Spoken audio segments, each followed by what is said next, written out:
Kiswahili Full Gospel Church. Is Kiswahili Full Gospel Church. Yeah, mazina ne Poso Katambara.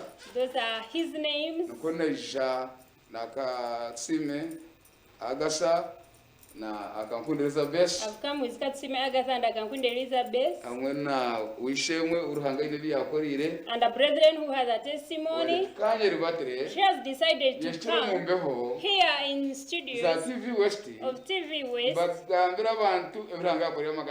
to testify about the goodness of God. Let us welcome her. Yes, asima bishemwe. Praise Jesus. Nisima mukama kuba ndi omwanya ogu. I thank God for I'm here. Kandi mukama ikintu kumusimira munonga. And I thank God akakiza amagara g'omwana wanje. Who healed my son. Yagaruka yakiza naganje. And healed my life. Amazina nibanyeta Arisibaraba. I am Arisibaraba. Owitu Nubare. From Bubare. Buzumazima ruhanga kakinkorra yakikorra n'omwana wanje. God healed me and healed my son. Nkabanye n'omwana wanje ine myaka 12. I had my son who was 12 years old. Bakumweta Mwesigwa Andrew kana ashomera Mbara Junior. Mwesigwa Andrew. Yakwatwa endwara yo kukaba. He had epilepsy. Ya twaraguzo marwaro gona. We went to all hospitals. But we were not hoped at all. No mfumu na yonkazayo. Even I went to the witch doctor. Nabo byabura makuru. But still I wasn't hoped. Konke kinkusimira ruhangeri izoba. Why I'm testifying about the goodness of God. When I was there discouraged. Omuntu omakuruga Kanungu. Someone from Kanungu. Yandira ngundondo mushijo barukwe Abel Katambara. Directed me to Apostle Abel Katambara. Kiswahili Full Gospel Church. In Kiswahili Full Gospel Church. Yes, asimwe. Praise Jesus. Kuna shiro Kiswahili. When I reached in Kiswahili, nagambira pastor wanje. I told my pastor kunyi n'omwana orukukaba. That I had a son with epilepsy. Yamukwataho. He laid his hands on him. Yamushabira. Prayed for him. And my son got healed. Yes, asimwe. Praise Jesus. In the midst of all, I myself I was sick. Because I was so ignorant. When my son got healed, I accepted Jesus Christ to be my personal savior. I saw the goodness of God. I decided to serve him. Yes, asimwe. Praise Jesus. All viewers who are viewing me, the state I was in, God changed it. I'm now new. When I came to know that Jesus saved the team, I joined the team. Through the word that Apostle Abel preached, I am now an evangelist. And I look so good and beautiful. All viewers, if you are burdened in any way, there is no one who can help you. And I know everyone has his own problems. But Jesus Christ is the Savior. Today, TV West. I've decided to come and testify about the goodness of God. And if you maybe you were there and you're burdened in one way or the other, come to Jesus and be healed. I've seen Jesus Christ heal, and Jesus heals. The word of God is a medicine. May the good Lord bless you. Let us welcome Elizabeth and the interpreter. We go on with the word. We greet you all viewers of TV West. Let us humble ourselves and pray before we begin sharing the word. Heavenly Father, we thank you for enabling us to meet before you. As we are going to share a word, I'm praying that you shall use me and my interpreter as your vessels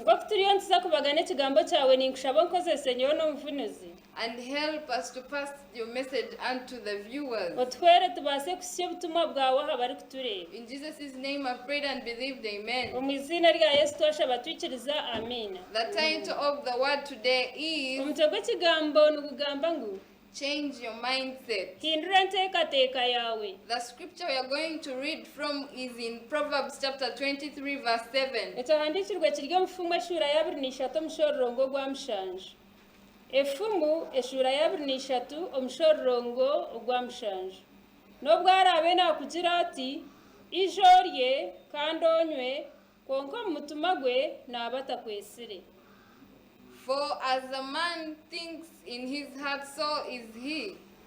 Omuntu okwateekateeka omu mutima gwe nikwari.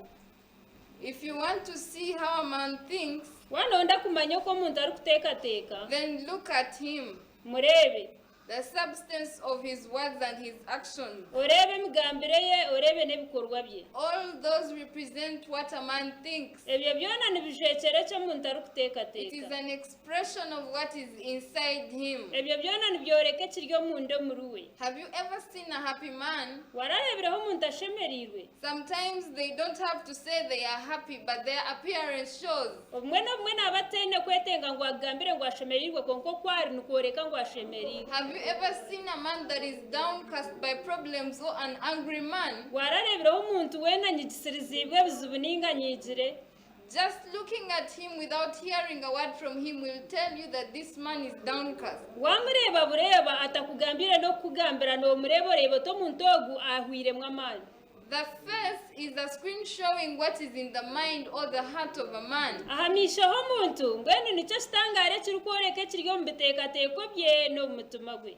For an example, Ekyo kureeberaho, you cannot know what is on a flash disk unless you put it into a computer and then you view what is there. tokabaasa kumanya ekiri aha furashi owihireho wabanza okagita omu kompyuta rero kompyuta ekakworeka ebirimu. So at times the face shows what is going on in the hearts of men. Mbwenu obumwe n'obumwe aha maisho nihakira kworeka ekiri omunda omu mutima gw'omuntu. Most of the times just listening to a man shows you who they really are. Obwire obwingi okuhurikiriza omuntu nikikworeka eki omuntu ogwo ari. And so does their actions. Kandi n'ebikorwa by'omuntu nibikworeka ekyari. No wonder Jesus says that you shall know them by their fruit. Nangwa na Yesu akakigamba ngu muri abamanyira aha byana byabo. You need to take time and study the rich. Nimwetenga okutwaraho obwire mukashoma omuntu. Sometimes you should take time and study the rich. Obumwe n'obumwe nikikwetengesa twaraho obwire oyega aha mugiga. Their mindset is shown in their speech, their actions and their way of life. Ebiteekateeko by'abagiga aba nibikira kworekerwa omu bigambire yaabo n'omu mitwarize yaabo. You will know that a man is poor in their mind according to how that man lives. Noija kumanya omuntu ngu n'omworo omu biteekateeko bye okurugirira omu kwari kutuura. Life is made of choices. Magara aga tugarimu aha g'okusharamu. The mind decides and says today, this is how I'm going to dress, this is how I'm going to sit, or this is how I'm going to eat. Ebiteekateeko nibisharamu osharamu tiizoobeeri ninkujwara nti ndye nti nkore nti. Every minute of our lives we make so many choices. Buri dakiika y'amagara gitu nitukora okusharamu kw'emiringo mingi. Those choices are either good or bad. Haza okusharamu okwo obumwe nikuba kuri kurungi obundi kuri kubi. And the choices you make kandi okusharamu okwo orikukora are the fruits you bear, and they are the fruits that you eat in this life. okusharamu okwo orikukora nibyo byana eby'orikwana kandi eby'orikurya omu bwire obu. All these things begin from the mind. Ebintu byona nibitandikira omu biteekateeko. You make choices in your mind. Noosharamu kurabira omu biteekateeko byawe. God wants to deal with them. Ruhanga nayenda kora aha biteekateeko byawe. No wonder Proverbs says, as a man thinks in his heart, so he is. Nikyo twokureebera naha efumu netugambira ngu omuntu oku arikuteekateeka omu mutima gwe nikwari. God gave man the ability to make choices. Ruhanga akaheereza omuntu okubaasa kukora okusharamu. So what should man think about? Mbweshatu omuntu ashemereire kuteekateeka hari ki? Let us see Philippians chapter 4 verse 8. Katureeba Abafilipi eshuri 4 omushororongo gwa 8. Abafilipi eshuri 4 omushororongo ogwa 8. nahagera hati abafilipe shuri no mushorongo gwa munana echa hamheru bishemwe byone by'amazima byone bishemerire kwebwe kitinisa byone byo buryo byone bishemire byone biri kushemeza byone biri kusimwa kwarabe hariho burungi kwarabe hariho bishemire kwimvisibwa mu bene byo mwatekateka. Whatever thing is right, whatever thing is pure and admirable, think about such things. Have you ever met a man that thinks like a child? At 35 or 30 years, you will find them still depending on their parents. Only if they could advance into mature men who have to look for ways of survival and find for themselves what to depend on.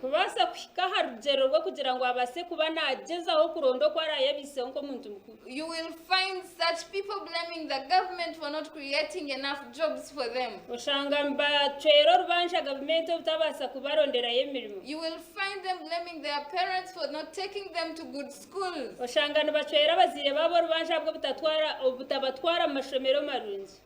Or you will find them blaming this and that. Yet other people have faced the same condition, but they have been able to survive. For them, they are lucky to have parents. Some were orphans since they came to understand but strived on earth and they developed themselves.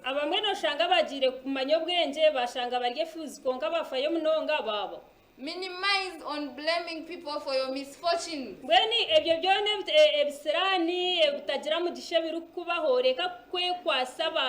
Learn to take responsibility for your mistakes. Because it is as a result of the choices that you made that you're eating, those fruits that you're eating right now. Most of the times, the challenge here is your mindset.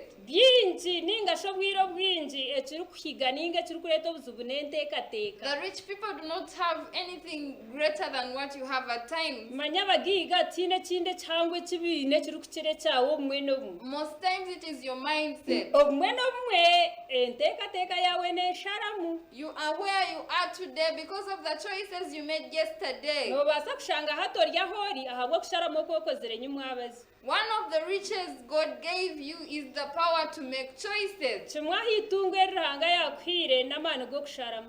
only unfortunate thing is that as some use it to decide well, others use that opportunity to decide badly. As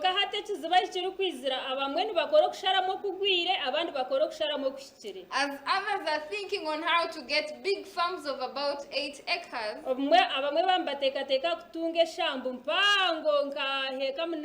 you that is working as a house girl at somebody's place, you're thinking about stealing their money. As others are thinking about how to make aeroplanes, you are thinking about lying on how to get money. Your thinking has to change. May your mindset change. May your mind be set on things that are above and not things that are below.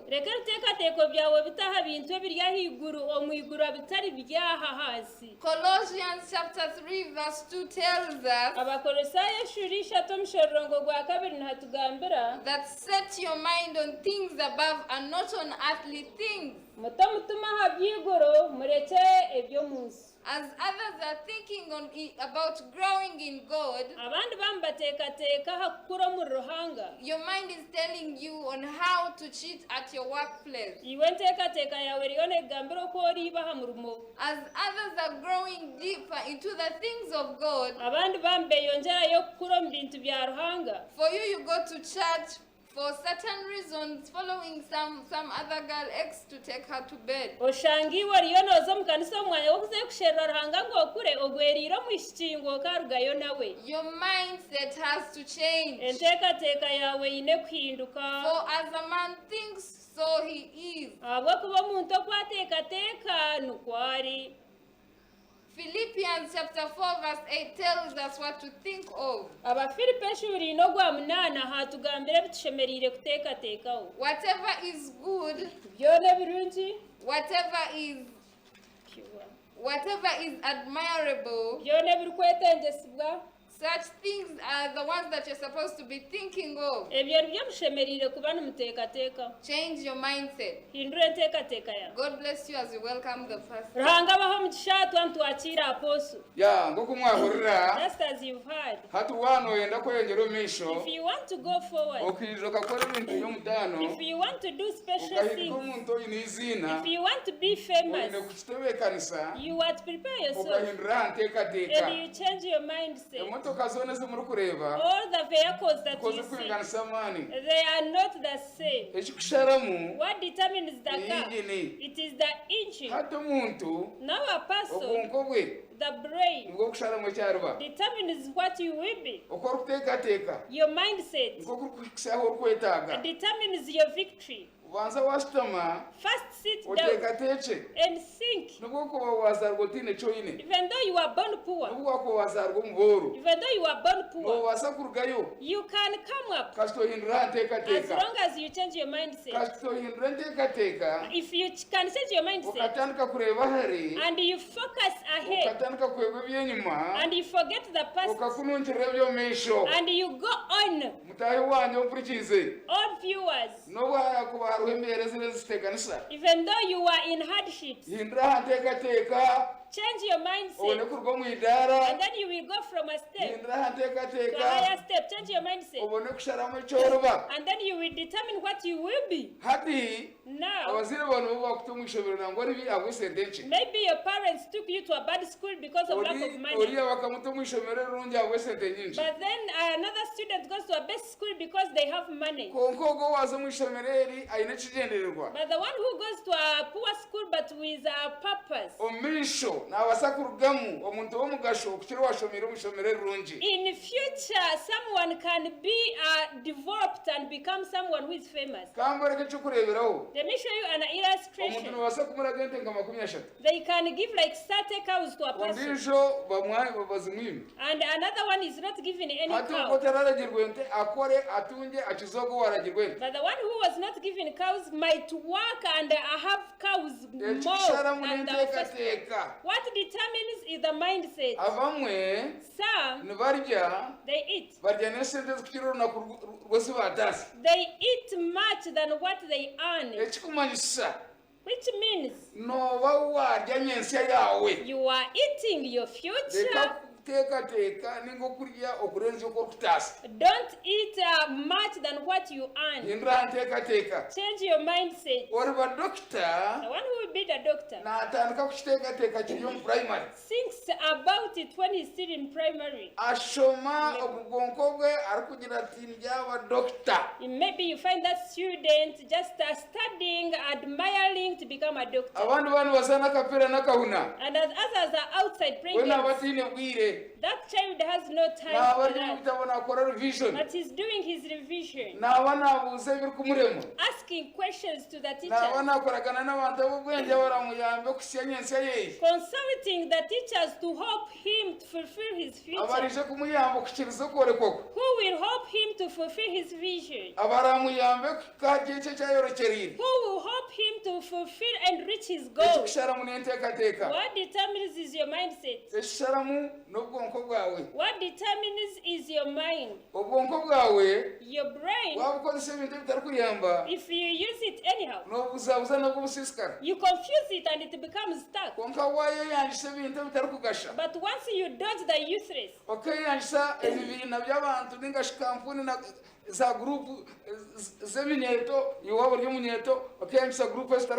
if you can dodge bad peer groups, you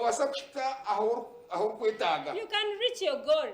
ababona amukureba umumatawuni no mu byaro nibevuga. All those whom you see in town and in villages who are driving themselves. Tarwazirwa ine motoka. They were not born with cars. Nango bamwe barikwevuga. Even some who drive. Kwakuza kushodoza. If you were to make a research. Ukashanga no wabe motoka zitakarubata yoga. You might find they are not driving themselves, but in their homes no one did. Nango na bamwe nakagara kensiki birikakakarubata yoga. You find that even in their homes the bicycle was not there. Konga bwenteka teka. But because of their mindset, because of their decisions, he works hard from a low level to a higher level, from village to town, from village to district, and then to the city, sitting with the nobles. You are the one to decide what you will be.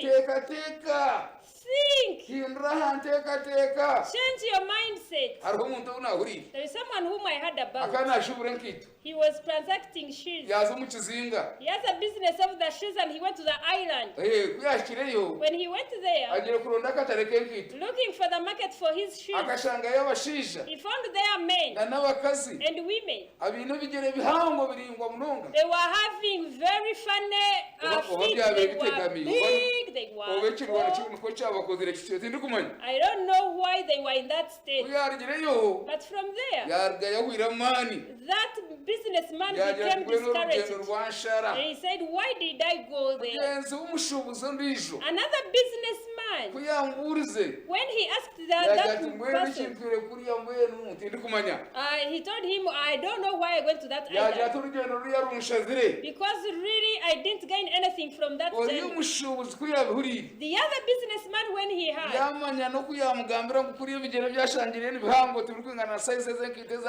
because he was told that people there have funny feet, they were big and they were big.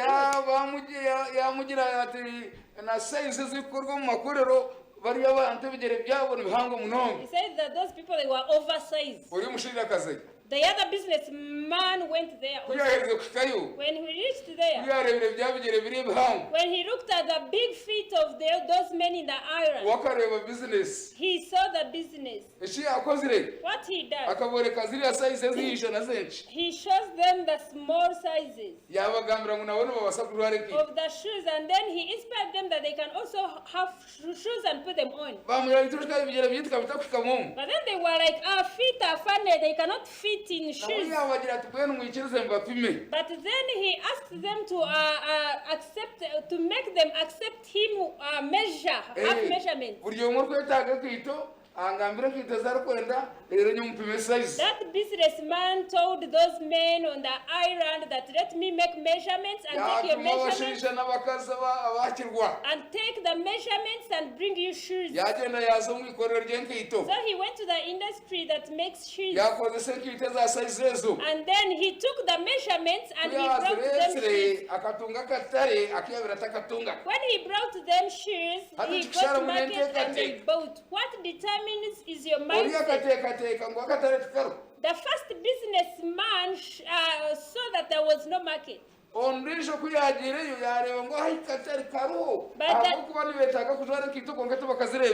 hallelujah, but the second businessman showed that he showed that they can really have shoes and put them on.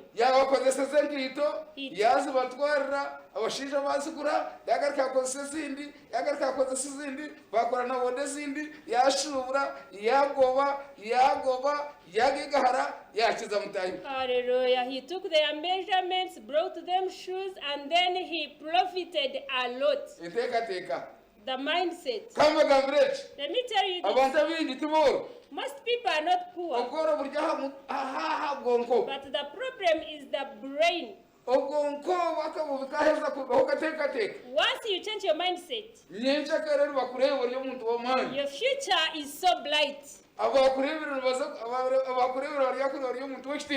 who saw you in the past, they will see you when you are a honorable person. You are the one to work for it. Take away all the laziness. Change your mindset. Don't despise jobs. Be trustworthy. Be trustworthy. Have connections that are right. Do right things. Do things in their due time. All All those will help you to push you to a higher level where you want to reach. The mindset. The mindset. When people fail to have the right mindset, they blame others. Crying, oh, there is no money. And yet in the same place where that person is crying that there is no money, others are driving themselves in that same place. In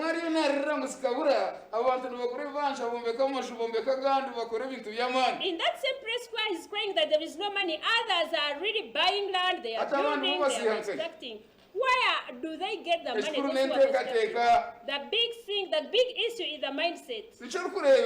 That's why you find biological sisters and brothers. They have all the same rights, but you find some are rich and some are poor. Yes. Some say it's luck. Yes, it's luck. But what does God say? God says, I will bless the works of your hands. If you don't work, where will you get a blessing from? They give you the job, you fail to do the job, where will you get a blessing from?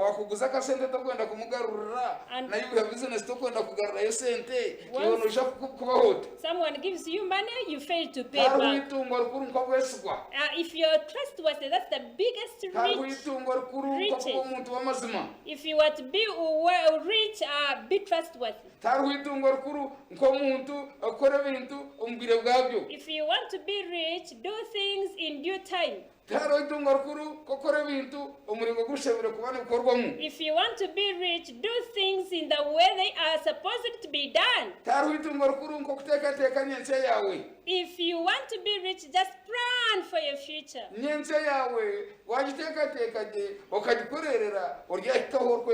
If you plan your future very well, you will reach your goal. How you see, how you think, how you speak determines what you will be. That's why you see judges. They allow you to speak. You speak. You go back the second time. They call you the second time you speak. Out of your speech determines the truth. Because even Jesus said, out of the abundance of the heart, the mouth speaks. A lazy person speaks about failure. A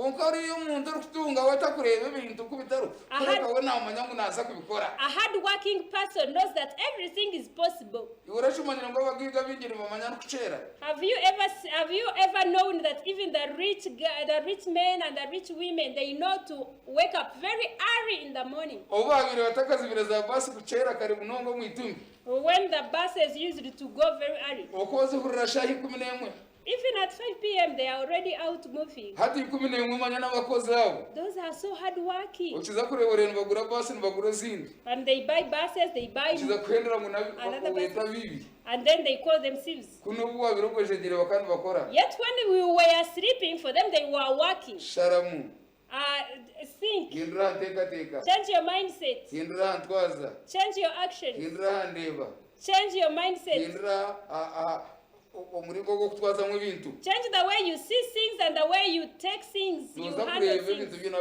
Things will be right and we do everything. Let me tell you this. A person wakes up in the morning and the clock does not stop. The clock, it keeps on moving. It just goes slowly by slowly.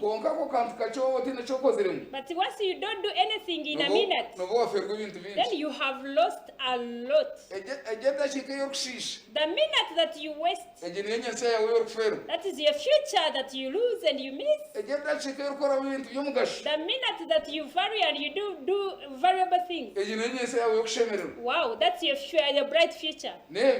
With those, May the good Lord bless you. Nasigara ndi apostle Katambara Abel. Katambara Abel. Ubuhereza ne kanisa. The ministry and the Kiswahili church. Full Gospel Church. It's Kiswahili Full Gospel Church. Tureba no mu kanisa. We meet in church Buri zuba. every day. Twinira nchawa. We have lunch hours. Buri rwo kubanza no rwa kabiri. Every Mondays and Tuesdays. Twegese kwimbisa no kuramya. In the evening we have praise and worship. Buri rwa kana. Every Thursday. Kukizibwa. In the evening we have the school of healing. Mwabaze twegese kukizibwa ku gashayi 11. From 5 p.m. And we also have lunch hour. Ntabwo kiza tukushomesa tugaruke tukushabira ukire. Come and we teach you and we pray for your healing. Buri rwa kadani. Every Friday. Twegese kushaba. We teach about ku prayer. gashayi 11. From 5 p.m. Ese mwabaze. In the evening.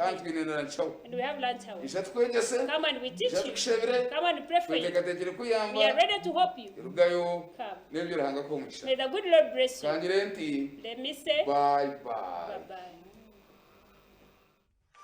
bye.